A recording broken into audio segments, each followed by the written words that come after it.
বন্ধুরা, বাংলাদেশের বর্তমান যে পরিস্থিতি তাতে আর বেশি সময় নেই সেই সমস্ত বাংলাদেশিদের হাতে যারা এতদিন ভারতকে গালাগালি করেছে, ভারতকে তাদের ইচ্ছা মতো যা নয় সেইটা বলেছে। এখন দেখুন সেই সময়টা তাদের হাতে নেই যে কি করবে আগামী দিনে। দেশ ছেড়ে পালানোর জন্য তাদের তো একটা সময় দরকার রয়েছে। প্রত্যেকটা রাজনৈতিক পার্টির যত বড়ই ব্যক্তিত্ব হোক না কেন, তার হাতে কিন্তু একটা প্রপার সময় না থাকলে সে দেশ ছেড়ে পালাতে পারবে না। এখন দেখুন সিচুয়েশনটা ঠিক অন্য জায়গায় দাঁড়িয়ে গিয়েছে।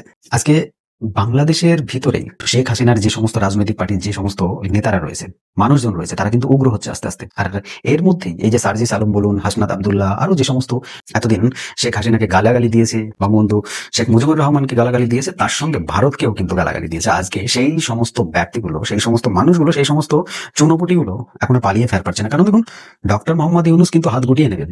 সে বড় গভীর জলের মাছ, আমেরিকা ইউনুসের ওপর থেকে হাত সরিয়ে নেবে না, তখন ডক্টর মোহাম্মদ ইউনুস কিন্তু ইনস্ট্যান্ট, তার বিভিন্ন দেশের পাসপোর্ট রয়েছে, তাই সে ইনস্ট্যান্ট দেশ থেকে বেরিয়ে যাবে।